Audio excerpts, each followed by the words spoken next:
अब आइए आज के बाजार का अप्रोच। मैंने कहा था एक बड़ी गाड़ी लाल कैंडल बनी है तो रीअसेस करना जरूरी है। समझ लेते हैं। वैसे कल चर्चा हो रही थी कि जो BTST लॉन्ग्स हैं, जो पोजिशनल लॉन्ग्स हैं, आज का गैप अप उन्हीं के लिए है। कोई इंट्राडे के लिए किसी के लिए गुंजाइश है नहीं इस बाजार में, और ऐसे ही हुआ। वैसे वीरू, गुड मॉर्निंग भाई साहब। कल के सेशन को कैसे असेस कर रहे हो आप? क्या अप्रोच रहेगा? क्या वो टेक्सचर बाय ऑन डिप्स का है या नहीं है? गुड मॉर्निंग आशीष। देखिए आशीष, टेक्सचर में कोई परिवर्तन नहीं हुआ है, दिशा में कोई परिवर्तन नहीं हुआ है, और इस दिशा को जिसने स्पॉन्सर किया था एफआईएस की शॉर्ट कवरिंग ने, बाइंग ने, बदस्तूर कायम है। देखिए आशीष, कल दो चीज़ें नेगेटिव थी। एक गैप अप बहुत सब्सटेंशियल था। गैप अप था कॉलाइटर्स के जोन में, जो कि सबसे बड़े 26,000 के कॉलाइटर्स थे। कॉन्फ्लिक्ट थोड़ा था पोजिशनिंग का। कल क्लाइंट्स ने कल प्रॉफिट टेक किया, डीआईएस ने कल प्रॉफिट बुकिंग करी हायर लेवल्स पे, इंडेक्स पे। और तीसरी चीज जो कि नेगेटिव थी कि we were in overbought trajectory. हम 10 डेमा से बहुत दूर थे, और कल की ओपनिंग के साथ बहुत दूर हो गए थे, तो ये रिट्रेसमेंट लाजमी था आशीष। कल नहीं टूटा 850, दैट्स गुड, ये अच्छा है। क्या है ये आपकी दो लास्ट कैंडल्स का 20 और 21 तारीख की कैंडल का सबसे स्ट्रॉन्ग जोन था, दैट्स गुड। मैं इस सेशन को कैसे अप्रोच करूंगा? देखिए, I will wait for clarity.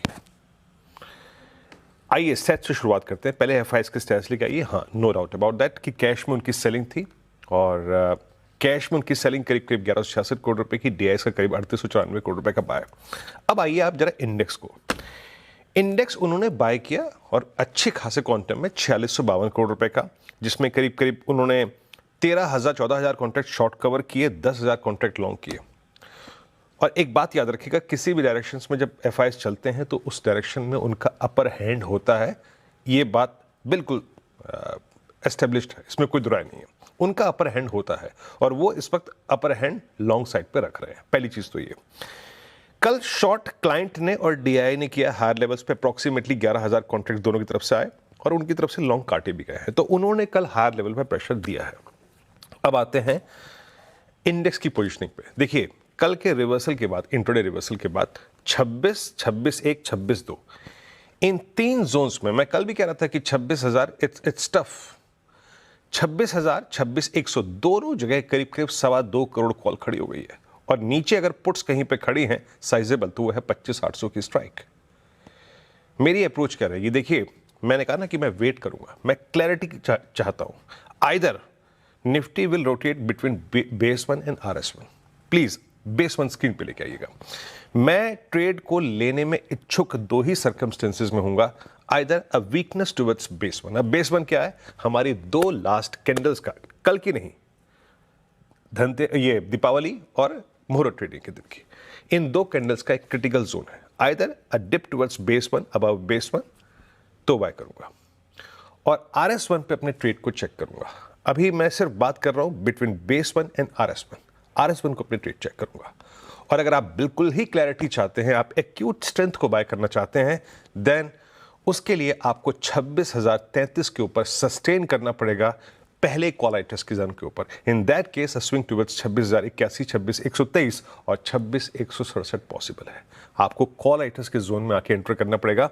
और एक और चीज, बेस 1 फिर लेके आएगा। इन एनी केस अगर हम बेस 1 को वायलेट करते हैं तो अपने रिस्क को रिड्यूस कर लीजिएगा। इन दैट केस, जो मैंने बात कुछ देर पहले कही कि we are too far away from 10 DEMA, तो शायद थोड़ी सी cooling off in that case हो। तो क्लैरिटी क्या है? Acute strength above RS1, between base 1 and RS1, ये गेम रोटेट करेगा। अभी निफ्टी बैंक, ये भी कूलिंग ऑफ हुई। और आशीष, पहली बार मैंने अपने करियर में एक चीज देखी है कि निफ्टी बैंक ने अपने प्रीवियस हाई को, ऑल टाइम हाई को 2000 पॉइंट से क्रॉस कर दिया, and ICICI bank is below 200 day exponential moving average. ये एक ही बहुत ही जिसे कहते हैं ना, कंप्लीट सरप्राइज पैकेज है, कंप्लीट। कल HDFC बैंक और ICICI बैंक दोनों में प्रॉफिट टेकिंग हुई, अच्छी प्रॉफिट टेकिंग हुई, और यही कारण था कि आप लौट के आए 58,000 की स्ट्राइक पे। अभी भी याद रखिएगा, 58,000 सबसे बड़ा पुट राइटर्स का जोन है, with outstanding OI of 13 lakh, और ऊपर कल स्ट्रॉन्ग कॉल राइटिंग विजिबल थी। अप्रोच क्या रहेगी? मैं दो ही सर्कमस्टेंसेस में बैंक निफ्टी में री एंटर करूंगा, either a retracement toward base 1 और बेस 2।